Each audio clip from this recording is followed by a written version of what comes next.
emmee ko Aïssata Tall Sall moom d'ailleurs sax nekkul ci réew mi Amadou Ba gis naa ko ci ci ñi absenté waaye tamit seen naataango bi Kirikou sonal na leen trop tey moom xam naa bi le président Ousmane Sonko ñëwee gisu ko sant na yàlla ci absence yi lan nga ci jàng. waaw xanaa reetaan bay bëgg a dee te comprendre woon deal bi ni muy demee. comprendre comment. soxna Aïssata Tall Sall. maître daanaka tey teewul. waaw nee nañ dafa génn réew mi. mu la gënoon a xam ne du ñëw. parce que li ko daloon bee passé lay bañ mu dal ko bii. dafa am ay raisons pour absenter. waaw loolu mën naa ne. waaye loo bëgg fekkee da nga koy fekkee. dérogation bi mu amee ba léegi kenn sonnul. nga war a def benn mbir ñu ne nañ ñaan dérogation pour def ko gannaaw suba wala gannaaw suba parce que daa am lu am importance loo xam ne war nañ cee wax te li Ousmane Sonko doon wax tey ñoom nag yoratuñu réew mi est-ce que am na billet bu mu defaatee aller retour ñoom yoratuñu réew mi loolu de tiitaange la ak ragal a jàkkaarloo Ousmane Sonko parce que dafa jàkkaarloo woon ak moom bii passé DPG bi. premier tour bi mu ñëwee mu ne ko gaw mu ne am naa lu mu wax de parce que jàkkaarloo Ousmane Sonko nga wax di xaar tontu ba dafa metti mu daw loolu second tour bi mu ñëwee. mu wax ay caaxaan ne xaaral ma góorgóorlu wax Ousmane Sonko ñëw defal ko bagage wax ko loo xam ne saa waay mën cee génne dërëm ruus ne nii image boobu de ko xaw ma ndax yaa ngi koy fàttaliku woon waaw bi mu ne nii ndax waaru ndax jaaxle. léegi nag humiliation boobu noonu lay bañ mu amaat tey newoon naa la keroog dañ doon répété ñoom ñëpp ku ne war a génne sa xalaat. opposition bi ñoom ñëpp rawatina ñoom ñooñu waa takku wàllu. parce que newoon naa leen keroog ci émission Allô Sénégal. waaw Actua Show ne leen ñaar ñii rek la Ousmane Sonko am obligation répondre leen. loolu kii bi moo ko wax nu mu tudd règlement intérieur bi. muy groupe parlementaire président yi. fee boo demee majorité bi da nga fay fekk Ayib Daffé moom question bu mu posé président bi dafay am premier ministre dafay am obligation répondre ko. bu dee Aïssata Tall Sall mi nga xam ne moom mooy présidente groupe parlementaire Takku Wallu question bu mu posé tamit Ousmane Sonko bi nga xam ne moom mooy premier ministre dafay am obligation répondre à toutes ces questions. mais xam na loolu de maître xam na loolu. mais mënut a ñëw. parce que bu ñëwoon humiliation bi day gën a doy waar. xam naa tey danaan ay ceer dem leen man sonn naa man kase humiliation man kase. ba leen na ñeneen ñi ñam. moo tax gars yi def nañ lu ne. préparé nañ ko ci côté yëpp préparé nañ ko ci façon yëpp mais tey maître moo ne du ma ko laal parce que daa xam tontu Ousmane Sonko maître dafa xam tontu Ousmane Sonko te ak moo amoon lu mu ko war a mën a laaj si actualité rawatina ñoom bu ñu doon dëggal seen bopp rek dossier Farba tey si actualité la moom mënoon na ñëw poser ces questions mais daw res parce que dañoo xam Ousmane Sonko maître jamono ji ñemewul jàkkaarloo Ousmane Sonko ndax humiliation bi ko daloon ci loolu si DPG bi lay bañ mu dalaat ko tey. loo tax mu mënoon na ñëw tamit éviter humiliation parce que mënoon na ñëw toog correct. poser question jàpp humiliation foofu lay gën a rëy. bu ñëwoon ko toog nii. non poser question bu waree poser question mu poser question. problème bi tontu ko bañ. Lamine problème bi du poser question problème bi tontu bi la. mais am na nu ñu poser mais réponse bi la ñuy ragal. waaw kay maanaam poser bi yomb na maanaam mën ngaa ñëw maanaam tey bu leen accordé loo 10 minutes sax yow 10 minutes yi ngay wax yaa ngi tiit parce que yaa ngi xaar réponse su Ousmane Sonko si 1 minute maanaam problème mu réponse su Ousmane Sonko lañ am mais nekkul problème ñoom question yi ñu war a posé mën nañ posé question buñ mënti xalaat ci àdduna. mais il suffit juste Ousmane Sonko ne la yow seen àdduna tukki na ñoom maanaam avant Ousmane Sonko dugg ci fond bi bu ne yow kenn mën laa sauver yow yàqu nga ba pare yow léegi nag maître daal dund expérience boobu noonu. xam nga expérience boobu waaw kay si DPG bi daf siy dund expérience boobu am beneen mbokkam ku ci mel ni ay Kirikou mi ngay tudd tamit dafa dund expérience boobu moo tax tey ñoom ñaar kenn tegu fa tànk. mais Thierno. mais ku mel ni Amadou Ba tey jàkkaarloog Ousmane Sonko doon na lu muy xaar. am newoon naa leen du ñëw waxoon naa leen ko keroog Actua Show Allô Sénégal newoon naa leen am du ñëw parce que am day daw jàkkaarloo ak Ousmane Sonko. mais moom moo bindoon poste pour jàkkaarloog Ousmane Sonko de. waaw moo tax ma ne la xam nga lu bind yomb na. waaye fekkee wa jafe. wolof Njaay neen looy bañ mu ñëw bu ko jàppal bés. ñëw ba mooy jafe Ousmane Sonko waxoon na ko ci DPG newoon na ko xamoon naa ne du ma la fekk. dafa daw parce que am li muy calculer mooy tey jii boo waxee ñaari mots war a xaar réponse Ousmane Sonko te xam ne Ousmane Sonko le fait que Ousmane Sonko war a wax ci loo xam ne si responsabilité am la day doy waar ci moom te wax na ko Ousmane Sonko tey wax na ko nee na bi may nekk n'est-ce pas député fii ci assemblée nationale. bi Abdoulaye Daouda Diallo jaaroon na fi en tant que ministre moom Amadou Ba jaar na fi en tant que ministre ma waxoon leen ne li ngeen di wax yëpp ay caaxaan la chiffres yi ngeen di joxe dara baaxu ci tey bu fekkoon am foofu am day toog jàkkaarloo Sonko naan nii Sonko di ko xamal ne ko ku baax la nga daan wax yàgg naa la wax ne amul daan nga jël ma ne la tegal saa yi ne nii du ci wax amul lu mu ci wax loolu la xamoon. humiliation boobu la xamoon moo tax saa su Ousmane Sonko war a ñëw am du ñëw Ousmane Sonko du ñëw am day ñëw la preuve bi ñuy lever immunité parlementaire bu Farba ama nga fa woon. ma fa woon ne nii jàpp njàmbaram parce que da doon xalaat boppam. daa xam ne bu laajee kenn du ko waaye te bii moo ëppoon solo DPG bi amoon na solo bii tamit dafa gën a am solo mu lànk du si ñëw parce que sujet d'actualité la ñuy wax yow tey jii am li opportunité la waroon doon pour moom mu ñëw comme actualité li muy faral di bind poste yi ñuy faral di def yooyu yëpp mais tey am nga opportunité wax ci ñëwal nga jàkkaarloo Ousmane Sonko nga wax li nga xalaat. bu fekkee ci wàllum koom-koom la yow da nga jàpp ne rapport par exemple rapport Cour des comptes bi du dëgg. wala amoo ci responsabilité tey da nga waroon ñëw assemblée nationale nga jàkkaarloo Ousmane Sonko ne ko maa ngi dégg ñuy tudd sama tur fu ne alors que li ngeen di wax laalew ma sama yoon nekk ci man nii laa mel damaa transparent masuma laal alal réew mi. mais loolu lépp tapet daw question yu ni mel moo tax ku baax ki ñëwul ñemewul Ousmane Sonko parce que xam na ne Ousmane Sonko yëg na lépp xam na lépp le fait que Ousmane Sonko war a jàkkaarloo moom nan ko yow am loolu la ragal loolu la tiit yow boobu la tiit. loo tax laalu ko jegew ko ñëwul. tapet la ñemewul Ousmane Sonko. mais est-ce que du tey boo xoolee ku mel ni Amadou Ba nga xamante ne ñëw na fa ñëw na fa sax en tant que premier ministre en tant que ministre. waaw est-ce que ragalul tey wala sax est-ce que jàppul ni temps bi ñu koy may 2 minutes wala 5 minutes dafa tuuti par rapport ak li mu war a wax Ousmane Sonko yëpp. waaw loolu xam nga la nga ciy jàng. mooy benn nguur rek moo éternel muy bu sunu borom. li nga ciy jàng mooy boo nekkee ci nguur di doxal jàppal ne bés dina ñëw fa ngay doxal keneen a fay doxal ngay toog fa mu toogoon. moom da daan ñëw di taxaw Ousmane Sonko nekk député war laa laaj ci 5 secondes wala Ousmane Sonko temps daanul jeex sax ñu coupé ne ko jeex na léegi tey suñu borom moo wëlbati affaire ba Ousmane Sonko moo war a taxaw fi nga daan taxaw yow nga toog fa mu daan toog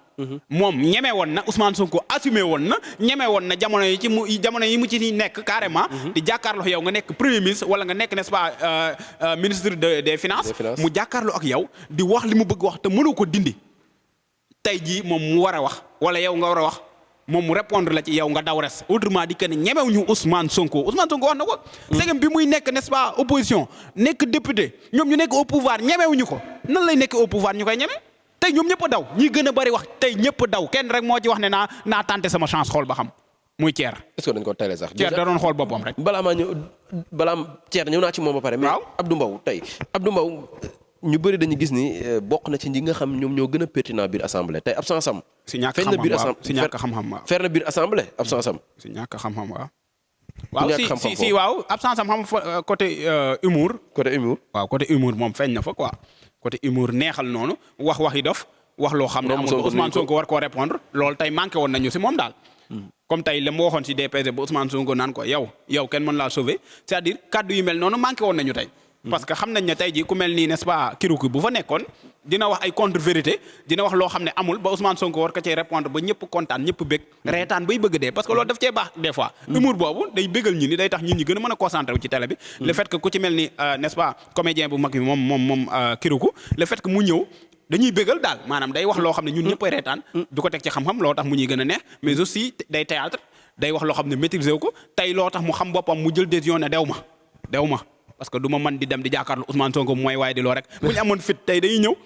mais moom dane tey keroog ñamoon naa tey ñamuma na ñeneen dem na ay Pape Djibril Fall dem na keneen ak keneen dem na Thier dem man tey damay toog du ma ko laal ngeen wane seen bopp. chaque jour mën ngeen di sacrifier chaque jour mën ngeen di jiital du ma ko def di jàkkaarloo Sonko mu may wàññi rek keroog fii la ma wàññi kenn jàppalewu ma dew ma waaw dew ma keroog fii la ma Sonko di wàññi amul kenn ku ma jàppale maa demul. wax na dëgg Kiroukou kontaan naa ci yow. parce que boo demoon tey du baax ci yow. mais su ma la waxoon nga résumé ma tey assemblée la fa xew ci 2 minutes. waaw ñëw président Ousmane Sonko wala ñëw premier ministre Ousmane Sonko. réponse yam fa joxe. lim fa jot a wax dal na sa xel.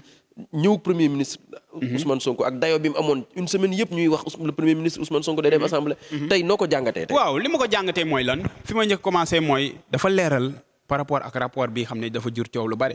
rapport Cour des comptes bi ñuy wax ñii di kaas naan Ousmane Sonko wala exécutif bi dañ ci dugal seen loxo te Ousmane Sonko dalal na xelu Sénégal yëpp xamal leen ne carrément crédibilité bu Cour des comptes kenn du ko naatable. kenn du nekk fi naan Cour des comptes lu mu génne war nañ xool ndax vrai la wala faux la wala authentique wul ñëpp xam nañ ko parce que ñoom jamono ñu fiy nekk di diriger Sénégal Cour des comptes bu daan génn dañ naan gongo parce que la daan génn ci Cour des comptes daan na leen arrangé ba dinañ ci mën a jàpp ñeneen tëj ñeneen. tey jii Cour des comptes googu fi nekkoon jamono jooju moo fi nekk ba léegi tey moo génn rapport boo xam ne arrangé wu leen ñoom ñuy kaas Ousmane Sonko dalal xelu Sénégal yépp ne leen rapport bi lu fiable la rapport bi lu authentique la te li ci génne ba lim na sax immeuble yi xam ne yépp état bi fi nekkoon dañ koo jaay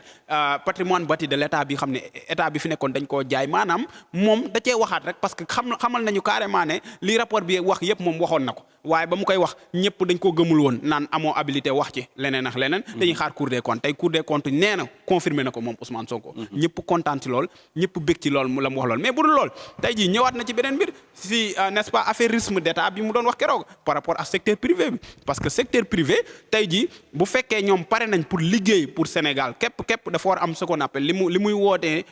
nu mu tëddi patriotisme économique keroog mu ngi koy wax te waxat na ko tey patriotisme économique c'est-à-dire yow en tant ñi xam ne dañoo bokk ci secteur privé dañuy liggéey pour Sénégal mais bu ñu xool seen intérêt ñoom kase d'ailleurs sax loolu tax mu créé théorie bii nii affairisme d'état parce que ñu ci bari dañuy côtoyer ñi nekk ci état bi pour mën a am ay marché gré à gré di ci am alal ju dul jeex di am ay complice ñi nekk ci état bi nekk seen i complice ñu am marché yoo xam ne du am appel d'offre ñu ciy gagné xaalis bu bari au détriment du peuple donc loolu nag tey Ousmane Sonko ñëwaat na ci bu baax a baax mais aussi yeneen point yu am solo par rapport ak cherté de la vie te Ousmane Sonko ñëw na ci bu baax xamal nañu carrément ne ñoom li ñu def c'est pas du tout facile parce que biñ ñëwee jëy yi ñu fekk ci réew mi malgré jëy yooyu yëpp ñoom jéem nañ def ay jéego ba wàññi am luñ jot a wàññi ci dund gi te bañ koy wàññi daal metti woon na. waaw cof rek. ba cofuñu parce que bañ koy wàññi sax metti woon na parce que bi Ousmane Sonko wala moom nee na moom moo ko doon dirigeanté bi mu ciy waxtaan ak kilifa yi mu ci waroon a waxtaan ñi xam ne ñoom ñoo nekk par exemple si secteur privé metti woon na pour ñu bàyyi mais état moom mujjee bàyyi la mu ci waroon a am moo ko mujjee bàyyi pour ñoom ñu gis seen bopp waaye état ñàkk ci pour réew mi gis seen bopp te loolu lañ def te c'était pas évident xam na moo tax ma ne c'était pas évident parce que bi ñu ñëwee ci réew mi dañoo fekk réew mu ndërmeelu économiquement parlant moo tax nee na jamono ji na ñëpp xaar ne fan yii di ñëw incha allahu rabbi dinañ indiwaat yeneen mesures yoo xam ne dinañ gën a mën a wàññi n'est-ce pas dund mi ba Sénégalais yi gën see gis seen bopp te incha allahu rabbi gëm naa nam ko waxee noonu lay demee parce que moom du waxantu lépp lu mu wax noonu lay demee mais aussi ñëwaat na ci transport yi ñëwaat na ci insécurité mais aussi ñëwaat na par rapport ak Jakarta men yi gars yi waxaat nañ ci Jakarta men yi c'est que Sénégalais yi dañu war a bàyyi benn mbir c'est-à-dire nga war a xool yow sa intérêt réew boo ko bëggee defar faaw am ñu mer man ta ñàkk faaw am ñu mer parce que mënoo ñëw benn jour waaw c'est ça satisfaire tout le monde c'est impossible mënta ne donc moo tax Jakarta mel ni nañ dem topp li yoon wax ñu def ko nekk en règle ñoom ñëpp mën a exercer seen liggéey carrément te du am benn coow mais aussi ñëwaat na ci loo xam ne ki ñuy wax ministre de l'intérieur moo ko confirmé par rapport ak n'est-ce pas violence yi di am temps yi ci arène bi ci wàllum lutte bi ñëw na ci ministre de la justice bàyyi nax sax ministre n'est-ce pas de l'intérieur kàddu googu mu leeral ko nee na Aziz Ndiaye ku ci mel ni Aziz Ndiaye ak Baye Ndiaye rencontré nañ ko démb waxtaan nañ nee na accueillir na leen donc mais bi ñu waxtaanee moom xamal na leen carrément ne leen pour l'instant maanaam mënuñu ko lever pour l'instant mënuñu tegg suñu wax li ñu wax keroog lañ téye ba léegi buñ demee nag ba xëy na ba gis ay amélioration yoo xam ne war na mën a tax ñu lever mot d'ordre bi dinañ ko def mais pour l'instant daanaka police nekkul ci làmb ji te police bu nekkul ci làmb ji mooy làmb ji du am donc loolu lan nga ci jàng mooy ñii biñ fi ñëwee ba léegi lépp luy avancé loolu réew mi si loolu lañ taxaw te Ousmane Sonko tey confirmé na ko ci anam yëpp confirmé na ko si secteur privé bi ma la doon wax nii mais confirmé na ko cherté de la vie confirmé na ko et cetera mais li nga ciy jàngat mooy sénégalais yi nañ am patience wax na ko tey parce que réew buñ ko bëggee defar faaw ñuy nangu des fois di xaar te buñ xaaree dinañ gis résultat te ñu ngi commencé di gis résultat loo xam ne si 11 mois def nañ ko comme résultat Ousmane Sonko wax na ko ñii nekk nañ fi pendant n'est-ce pas 12 ans lañ ci def bariwul te ñoom ñi fi nekkoon bañ fi nekk 11 mois defuñu fi ñii liñ fi def te pourtant ñii liñ fi fekk ñee bi ñuy ñëw fekkuñu ko fi moo tax ma ne Lamine su ma ko résumé dama na la tey Ousmane Sonko dalal na xel Sénégal yëpp yaakaar mën na am te gis naa ne incha allahu rabbi avec président de la république Bassirou Diomaye Diakhar Faye ak le premier ministre Ousmane Sonko incha allahu rabbi réew mi dina naat bu baax a baax dinañ am loo xam ne masuñu koo gis waaye dinañ gis loo xam ne masuñu koo am maanaam ci tàggatoo rek fan nga doon xaar le président Ousmane Sonko te ñëw fa tey ban point nga jàpp ni sax mu doon na fa laal tey waaw xam nga lépp ci ay question la dépendre xam nga tey ji premier ministre su ñëwee aborder loo xam ne laaj ñu ko day mel ni lu mu préparé la day mel ni ne moom dafa bëgg ñëw xaarul actualité ñëw indi yëfi boppam alors que moom li mu wax tey yëpp ci ay question la basé wu question yi xam ne député yi moom lañ ko posé si question yi la doon apporter des réponses claires moo tax tey man gisuma ne man doon naa xaar dara ci moom loo xam ne gisuma ko parce que lii lépp yàgg na ko wax ñenn ñi ñoo dul woon gëm rek parce que bi ci est-ce que xam nga ni tey li ci ëppoon solo mooy rapport Cour des comptes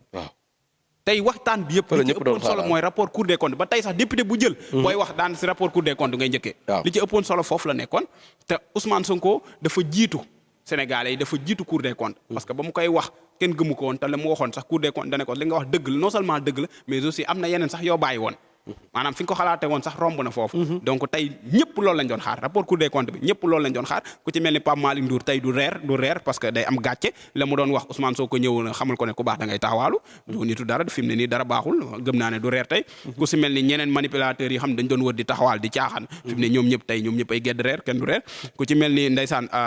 ki ñu woowee Thierno Alassane Sall gëm naa ne yeggul Thiès ay jooyee koy sonal fi mu ne nii ndax humiliation tey bi ku si mel ni Abdou Karim Sall tamit gëm naa ne mu ngi jooy ba léegi nii ndax humiliation bi di xalaat ne tamit justice na ko ku ci mel ni Kiruku moom mu ngi jàpp selfam di reetaan di kontaan naan su ma demoon nii lañ may humilier comme yéen ñëpp ay ñam ku nekk am na tuuram ku ci mel ni Aïssata Sall tamit mu ngi reetaan naan su ma demoon nii laay ñam kontaan naa ku si mel ni mu ngi naan lii laa xamoon moo tax dew ma de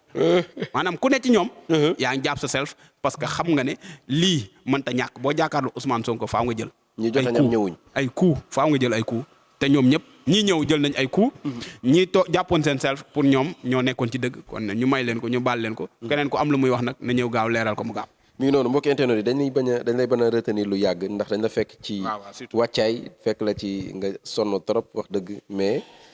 sant ak ngërëm rek lañ la mën a defal ci disponibilité bi ak nangu nga xam nangu nga ñoo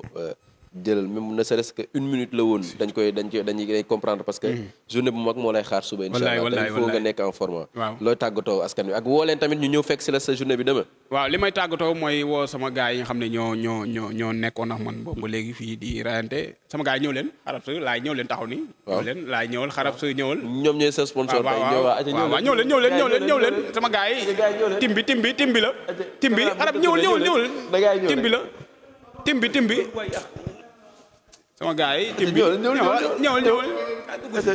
timbi ama timbi dañoo bari kersa quoi timbi dañoo bari kersa timbaa ngi nii xarab su mi nga xam ne day wër di foto rek moom fi ne daa bari kersa loolu tax ñëwul timbaa ngi nii gars yi laa nekk loolu gis nga ñoo def lii lépp donc ñu ne di waajal xew mi moo tax amaana sax interview bi xamuñu ne woon ne day am bu xamoon ne sax day am vraiment dañ ko gën a préparé waaw parce que boobu ba léegi ñu ngi fi nekk ci liggéey bi waaw ngeen waa vision tamit ñu ngi leen di sant bu baax gis nga ñu ngi nii comme ni ngi leen maye émission bi ñoom ñoo ko moom kon ñu jëlaale rek te ñoom dinañ ñëw Allô Sénégal sax mënta ñàkk vision faaw ñëw Allô Sénégal ñëw liggéey ak Allô Sénégal loolu mënta ñàkk monsieur Mbaye jëlal lii vision plus waaw agent de voyage bu mag bi moo nekk nii vision plus àdduna bi yëpp moom la ñuy wër rawatina fii Sénégal te mënta ñàkk ngeen ñëw liggéey ak Allô Sénégal monsieur Mbaye loolu moom mënta ñàkk waaw incha allah rabbi donc sëñ Lamine xanaa di la gërëm bu baax question yi xam ne ànd na pertinence macha allah donc gëm naa ne de ki tey yaa ngi woon assemblée nationale ça se voit parce que di nga maîtriser affaire yi ñàkkul ne yaa ngi foon mais waaw macha allah yaa remplacé am moom di gërëm bu baax sëñ Fallou jinne ju mag ji maa ngi koy ziar di ko gërëm bu baax a baax à part ça di gërëm mbokk internet Allô Sénégal yëpp macha allah di leen wax di daje rek incha allah rabbi xam naa lundi bu neexee suñu borom ñu ñëw Actual Show daal di koy rajaxe ba mu saf-sap waaw parce que am nañ ci suñu moom war a wax te waxagu ci waxaguma ci waaw dafa loo dencal internet am na ñu ma leen dencal damay cof tur bi rek kii Fall ki ñu arrêté ki ñu jàpp nu mu tudd sax Adama Fall waaw kooku ba ma jàpp ko loo ko dencal dama gars yi may ba lundi incha allah karna bi gis naa sax ngay sëgg di bind rek maa la wax loolu Adama Fall na ma may ba lundi mbokk yi 200 woo naa code pénal 255 maa ngi ñëw ba lundi na gaa yëpp dem code pénal 255 xaar ko foofu noonu lundi incha allah mën naa cee bool sax 258 nañ ma xaar ba lundi incha allah mbokk yi Actual Show émission la boo xamante ni dafay am lundi mercredi vendredi ànd ceet ak la team de Daasu Diouf da ngeen ko ciy gis di ngeen ci gis Caporal Fall di ngeen ci gis itam Tra Bisi Gaza waaw Tra Bisi Gaza mi ngi noonu mbokki internet fii rek la ñuy jaar daal di jaajëfal mbokki internet yëpp le PDG Mañane Sène Lo Ndaysu Fallou jaajëfal ñëpp Abdou Oumou Khayri jox leen dig daje ëllëg seen yeneen émission jërë ngeen jëf